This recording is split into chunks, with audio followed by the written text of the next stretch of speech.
बिस्मिल्लाहिर्रहमानिर्रहीम। शहबाज शरीफ की हुकूमत के एक अहदेदार मुसद्दक मलिक साहब हैं, उनकी तरफ से कहा गया है कि पाकिस्तान की मईशत इतनी कमज़ोर हो चुकी है, PTI ने इतना ज़्यादा इसका भुरकस निकाल दिया है, इतनी ज़बूं हाली है कि जहर खाने के हमारे पास पैसे नहीं हैं।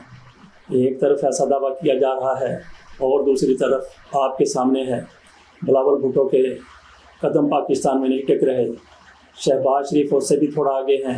इन दोनों के दरमियान बैरूनी ममालिक के दौरों का एक मुकाबला लगा हुआ है। दोनों इस वक्त तक 6 गैर मुल्की दौरे कर चुके हैं। दोनों इस वक्त तुर्की में मौजूद हैं, शहबाज शरीफ साहब।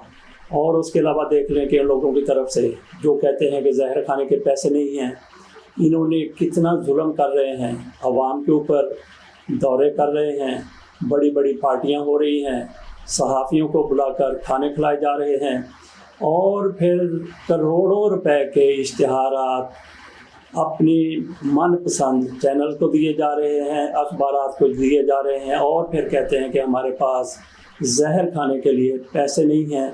दूसरी तरफ अवाम पर इनका सितम ये है कि लोड शेडिंग में इजाफा हो गया है। इनके वज़ीर तवानाई खुर्रम दस्तगीर खान वो बिल्कुल अपनी लीडर के नक्शे कदम पर चल रहे हैं। मरियम नवाज शरीफ साहिबा की तरफ से कहा गया था कि मेरी तो लंदन क्या पाकिस्तान में भी जायदाद नहीं है।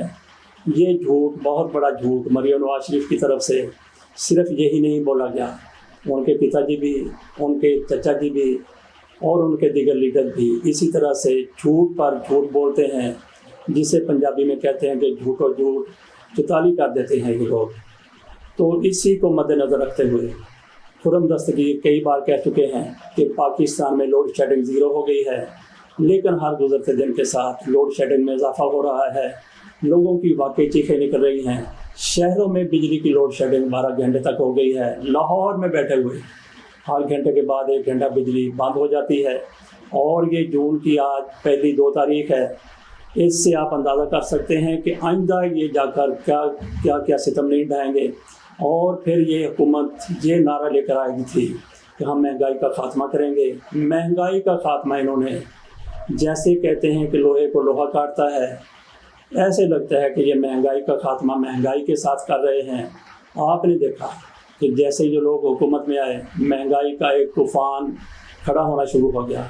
इनकी तरफ से गुज़श्ता दिनों 30 रुपये पेट्रोलियम की कीमतों में इजाफा कर दिया गया। इससे अंदाज़ा करें कि किस तरह से महंगाई का तूफ़ान उठा। और फिर बिजली की कीमतों में आज चौथी बार इजाफा किया गया है जब से ये लोग इक़्तिदार में आए हैं। अब तक जो इजाफे इन लोगों ने किए हैं, बिजली की कीमत में 12 रुपये फ़ी यूनिट इजाफा हो चुका है। सार्फिन को फ़ी यूनिट हो सकता है कि 40 रुपये में पड़ रहा हो। और इसके बाद भी इजाफा करना चाहते हैं पेट्रोलियम की कीमतों में भी और बिजली की कीमतों में भी। और फिर इनकी तरफ से एक सिस्टम जो ढाया गया है, एक तरफ शहबाज शरीफ कहते हैं कि 400 रुपये में यूटिलिटी स्टोर से आटा मिलेगा, और दूसरी तरफ आज घी की कीमत उन्होंने इतनी ज़्यादा कर दी है कि 318 रुपये फ़ी लीटर इजाफा किया गया है।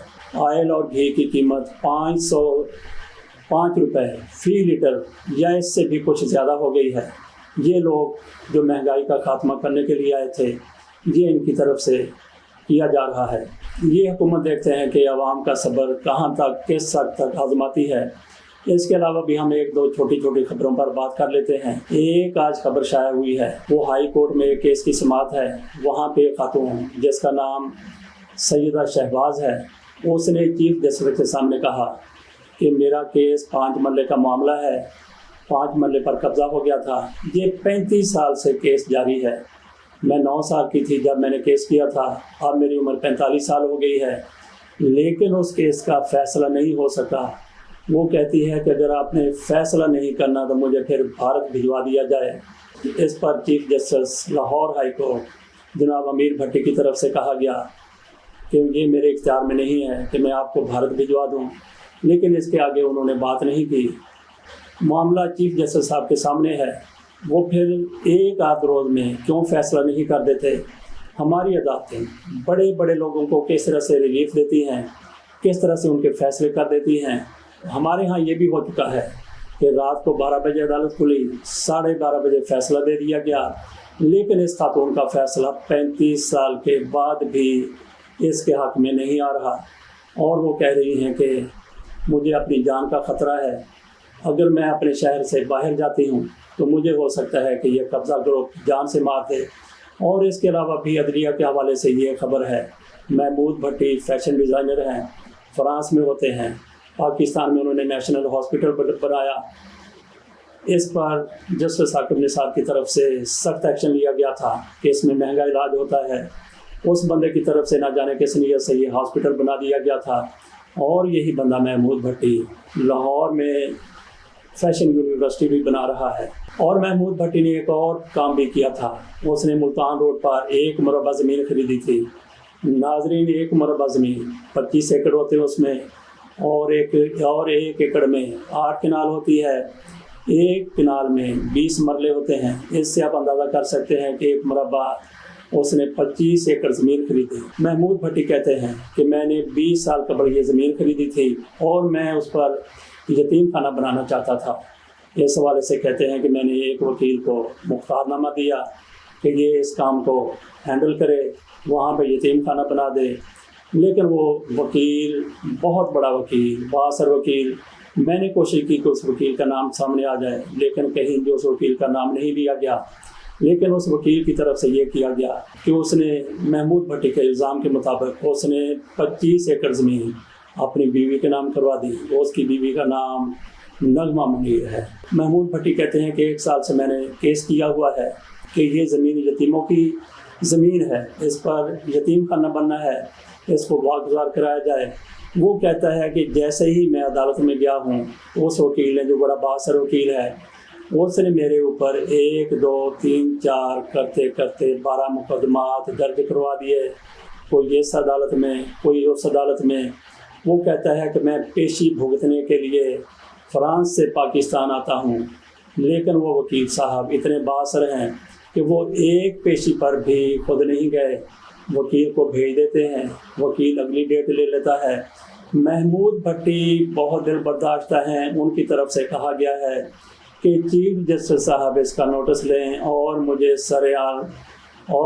سر عام مینار پاکستان پر پھانسی دے دی جائے اگر آپ لوگ یہ فیصلہ نہیں کر سکتے۔